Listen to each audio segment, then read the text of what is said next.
మన సోగడ చిన్న చూశారు కదా, బంగారాజు కానీ ఈ సినిమాల్లో ఎంత విజృంభించాలనుకుంటే ఆ రకంగా తీశాడు. కాకపోతే ఏంటంటే సినిమా క్యారెక్టరు స్టోరీ కంట్రోల్లో పెట్టుకుని చివరి వరకు కూడా నరేష్ని ఏ విధంగా ఎస్టాబ్లిష్ చేయాలో ఆ రకంగా చేశాడు. సినిమాని క్లైమాక్స్ సీన్లో మటుకు నిజంగా నిలబెట్టాడండి సినిమా.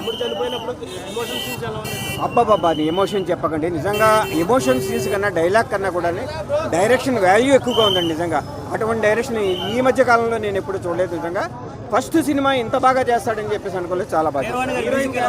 ఏమండి హీరోయిన్ అండి సినిమాలో నిజంగా చెప్తున్నాను, హీరోయిన్ ఏ రకంగా చేసిందంటే నిజంగా పక్కింటి 16 నెలల పడుచుపిల్ల ఎలా ఉంటుందో ఆ రకంగా విలేజ్లో ఎలా ఉంటుంది, దాని మాట ఎలా ఉంటుంది, వాళ్ళ లవ్ ఎలా ఉంటుంది, వాళ్ళ ఎఫెక్షన్ ఎలా ఉంటుంది కూడా వెరీ న్యాచురల్ అండి.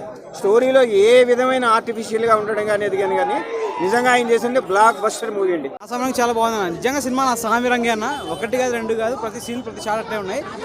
ఇంటర్వెల్ బ్యాంక్లో మనకు శివ సినిమా చైన్ లాగే సీన్ మళ్ళీ చూపించారు, సేమ్ షాట్. సినిమా స్టార్టింగ్ కొద్దిగా స్లోగా స్టార్ట్ అయినా సరే, స్టార్ట్ అయినప్పటికీ సరే సినిమా ఒక రేంజ్కి తీసుకెళ్తుంది. సంక్రాంతికి హనుమాన్ తర్వాత బెస్ట్ మూవీ అంటే ఇదే. ఆ ఫ్యామిలీతో పాటు అందరూ వచ్చి ఎంజాయ్ చేసే సినిమా. సెకండ్ హాఫ్ కొద్దిగా లాగ్ ఉంటుంది కానీ ఫస్ట్ హాఫ్ మొత్తం సూపర్ ఉంటుంది అన్న. ఆ ఫైట్స్ తర్వాత కిట్ అయ్యే సీన్ మనకు ట్రైలర్ ఏదో చూపించారో అవే చాలా బాగా ఎగ్జిక్యూట్ చేశారు. బ్యాక్గ్రౌండ్ స్కోర్ అయితే అసలు నెక్స్ట్ లెవెల్ సినిమాలో. రాస్తారానికి స్కోప్ కొంచెం ఇచ్చారు కానీ బాగానే వాడుకున్నారు. మొత్తం అల్లరి నరేష్ గారు తర్వాత మనలో ఉంటారు. అల్లరి నరేష్ గారు ఫైట్ సీన్స్ అయితే అసలు కిట్ అయ్యికి పోటీ పడి ఫైట్ చేస్తుంటాడు. అసలు ఫైట్ సీన్స్ కానీ యాక్షన్ సీక్వెన్స్ కానీ కొద్దిగా ఏమంటే లాగ్ ఉంది కానీ సెకండ్ హాఫ్ కొంచెం ఫైట్స్ కానీ లాగ్ ఉన్నాయి కానీ త్రూ అవుట్ సినిమా మాత్రం నెక్స్ట్ లెవెల్ సినిమా. సో 1996 నిన్నే పెళ్ళాడుతా నుండి ఆయన ప్రతి మూవీస్ చూస్తూ వచ్చిన వాడినే. ప్రత్యేకంగా అయితే నా సామిరంగ విషయానికి వచ్చేసరికి 1963 నుండి 1988 వరకు నాగార్జున గారి స్క్రీన్ ప్రజెన్స్ ఎలా ఉండాలో అలాగే ఉంది, అంతే బ్రహ్మాండంగా ఉంది. నిజంగా చాలా తనివి తీరా ఉందండి. ఎందుకంటే వింటేజ్ నాగార్జున గారిని చూసి వచ్చాను, ఎక్సలెంట్ అండి, చాలా బాగుంది.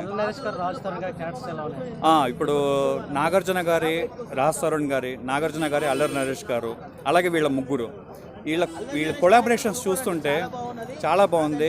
ఏంటంటే ఒక సూపర్ స్టార్, అలాగే నర్చరింగ్ స్టార్, అలాగే మిడ్ లెవెల్ సూపర్ స్టార్స్ ఇలా కాకుండా స్క్రీన్ మీద చూసినప్పుడు మాత్రము ఎమోషన్స్ బ్రహ్మాండంగా పండాయి.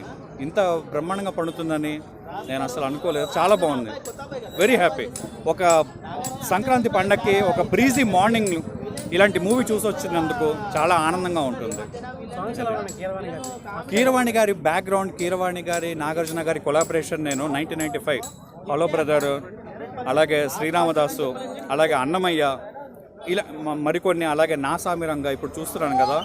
నాగార్జున గారి, కీరవాణి గారి కొలాబరేషన్ ఎప్పుడు బ్లాక్ బస్టర్ అనండి, ఎప్పుడు కాంప్రమైజ్ కానీ మూవీస్ అవి బాగున్నాయి. ఫెస్టివల్ మూవీ సంక్రాంతికి ఫ్యామిలీ చూడాల్సిన బాగున్నాయండి. 2-3 సాంగ్స్ చాలా బాగున్నాయి. సినిమా బాగుంది, చాలా బాగుంది, 100%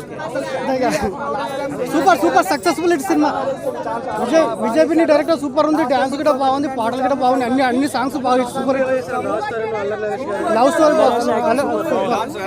సాంగ్స్ కూడా బాగున్నాయి, సూపర్ సాంగ్స్ ఉన్నాయి.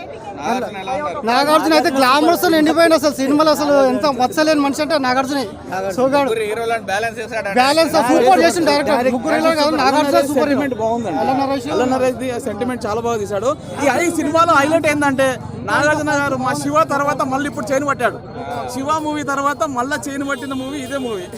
Super hit movie. పండుగలకు అంటే స్టోరీ దేని బేస్డ్ అండి? Family story. సంక్రాంతి పండుగ story, friends and family. Sankranti పండుగ చాలా బాగుంది మూవీ. చాలా సెట్ అయిందా మరి? సూపర్ సెట్ చేశాడు. సాంగ్స్ ఏమన్నా ఉన్నాయా? All songs. సంక్రాంతి విన్నారా మరి? 5 out of 5 అండి, ఫ్యామిలీతో చూడొచ్చు. సాంగ్స్ కూడా బాగుంది, మ్యూజిక్ బాగుంది, ఫైట్స్ బాగుంది, సెంటిమెంట్ సీన్ బాగా సెట్ అయింది.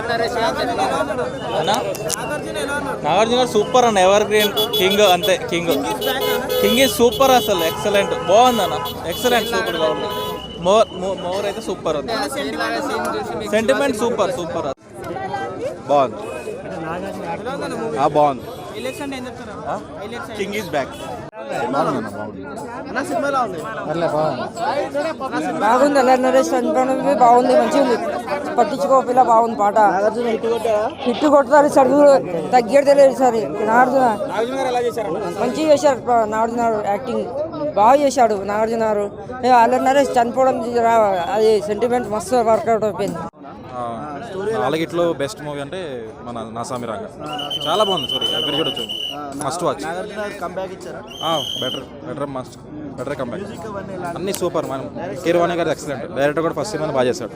One time watchable. అంటే ఏ విధంగా అంటే ఏం నచ్చింది? నాగార్జున గారు యాక్టింగ్ అయితే సూపర్ చేశారు. అదో కొత్త లెవెల్ ఉంది. హీరోయిన్ గారు బాగానే చేశారు, అల్లరి నరేష్ గారు బాగానే చేశారు. కానీ సినిమా ఓకే. ఇంటర్వెల్ సీన్ ఎలా అనిపించింది అన్న? ఇంటర్వెల్ కానీ క్లైమాక్స్ కానీ అన్నీ బాగానే ఉన్నాయి. వన్ టైం వాచబుల్ చెప్తాను కదా. నాకు నచ్చలేదు బ్రో. అంటే స్టోరీ లేదు కానీ వన్ టైం వాచ్ చూడొచ్చులే. అంటే మలయాళం సూపర్ డూపర్ హిట్ అయిన సినిమా సేమ్ రీమేక్ తీసుకొచ్చారు, చేంజ్ చేయకుండా. అవును, మన దగ్గర హిట్ కాలేదని కారణం ఏంటి? అదే కదా. ఇప్పుడు కొన్ని కూరలు ఇక్కడ నచ్చితే వేరే ఊర్లోకి వెళ్తే మనకు అక్కడ నచ్చవు అని మనకి ఇక్కడ. దాంట్లో ఎంఎం కీరవాణి గారి మ్యూజిక్ ఉంది. మ్యూజిక్ కొంచెం ప్లస్ సినిమాకి. అంటే డైరెక్టర్ గారు చాలా కొత్తగా ట్రై చేశారు. ఒక 70% వర్కౌట్ అయింది, మిగతా 30% అదే కొంచెం ఆల్రెడీ చూసినవే ఎప్పుడో. ప్లస్ అదే మన నాగార్జున గారి యాక్టింగ్ కానీ నెక్స్ట్ లెవెల్ ఉంది. డ్యాన్స్ కూడా బాగా, ఆల్రెడీ ఆ డైరెక్టర్ గారు కొరియోగ్రాఫరే కాబట్టి డ్యాన్స్ బాగా ఎక్సలెంట్ చేయించారు. ముందుగా అందరికీ కూడా సంక్రాంతి శుభాకాంక్షలు అండి. ఈ పండక్కి నిజంగా నా సామి రంగ రైట్ టైంలో రైట్ మూవీ వచ్చిందనిపించింది. నాగార్జున గారిని ఒక డిఫరెంట్ రోల్లో కిష్టయ్య అంటే ఆ పేరులోనే ఒక పవర్ ఉన్నట్టు అనిపించింది. చాలా it was a festive movie. 3 రోజుల్లో మాత్రం జరిగే మూవీ. మనకి భోగి, సంక్రాంతి, కర్మ ఆ 3 రోజుల్లో జరిగే స్టోరీ రైట్ టైంలో రైట్ మూవీ అనిపించింది. అండ్ దట్టు మన ఎంఎం కీరవాణి గారు, ఆస్కార్ విన్నర్ ఎంఎం కీరవాణి గారు సోల్ అంటే ఇందులో క్యాటరేషన్ చనిపోతుంది అనమాట. అంజీ క్యాటరేషన్ చనిపోయినప్పుడు ఉండే ఆ backdrop soul was like చాలా ఎమోషనల్గా ఉండే ఆ బ్యాక్ డ్రాప్ మ్యూజిక్ ఎక్స్ట్రాడినరీ ఉండే. సంక్రాంతి కాంపిటీషన్ తట్టుకుంటుందా బ్రో? ఖచ్చితంగా, ఎందుకంటే దిస్ ద ఫెస్టివ్ మూడ్. అంటే ఫ్యామిలీ అందరూ కలిసి వెళ్ళడానికి ఒక ఎమోషనల్గా ఉండేది, ఒక ఫ్యామిలీ ఎంటర్టైన్గా ఉండేది. ఖచ్చితంగా నా సామి రంగే రైట్ టైంలో రైట్ మూవీ. నా సామి రంగ ఈ పండక్కి ఖచ్చితంగా నా సామి రంగే అవుతుంది. ముగ్గురు హీరోల్ని ఎలా బ్యాలెన్స్ చేశారు బ్రో? అంటే ఇప్పుడు మనకి రాజ్ తరుణ్ కావచ్చు, మనకి అంజీ క్యాటరైజేషన్లో అల్లరి నరేష్ కావచ్చు, అండ్ నాగార్జున గారు కావచ్చు. So it was like in different. అంటే బ్రదర్ అన్నదమ్ములుగా మనకి Anji Nagarjuna cauterisation powerful. And మనకి అంటే రాజ్ తరుణ్ ఒక అమ్మాయిని ప్రేమించి చేసే ఒక డిఫరెంట్ ఒక యంగ్స్టర్గా చేసిన క్యాటరైజేషన్. సో ముగ్గురిది కూడా పర్ఫెక్ట్గా ఫిట్ అయిపోయిందండి. దట్టు ముగ్గురు కాంబినేషన్స్ ఉండే లవ్ స్టోరీస్ కావచ్చు. హర్షిక వీళ్ళిద్దరు మధ్య అంటే ఇద్దరు మ్యారేజ్ చేసుకోకుండా లాస్ట్ వరకు ఉండి ఒక పర్పస్ మీద ఉండే పర్పస్కి క్యాటరేషన్కి చాలా బ్యూటిఫుల్గా బ్లెండ్ అయిపోయింది స్టోరీ. 3 సినిమాల్లో ఏది బాగుంది బ్రో? సంక్రాంతి అంటేనే సినిమాల పండుగ. ఎన్ని సినిమాలు వచ్చినా తట్టుకునే శక్తి ఆ సంక్రాంతికి ఉంటుంది.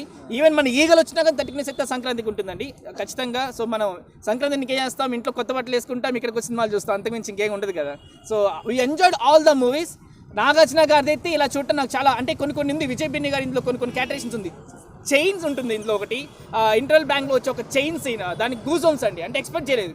ఒక సైకిల్ ఇస్తున్నప్పుడు చేతులు సైకిల్ చైన్ పట్టుకొని ఒక్కసారిగా శివ సినిమాకి రివైండ్ అయిపోయింది. నాకైతే ఆ సీన్ చాలా బాగా నచ్చింది. విజయ్ కొన్ని అంటే రీమేక్ మరియం పొంచి 2019 వచ్చిన మలయాళం మూవీకి ఏదైతే రీమేక్ ఉందో దానికి డిస్టర్బ్ కాకుండా దాన్ని ఉన్నట్టుగా పర్ఫెక్ట్గా నేరేట్ చేశారు Vijay Binni. So he has successful అండి. Vijay Binni being a debutante he has done the best job అనిపించింది.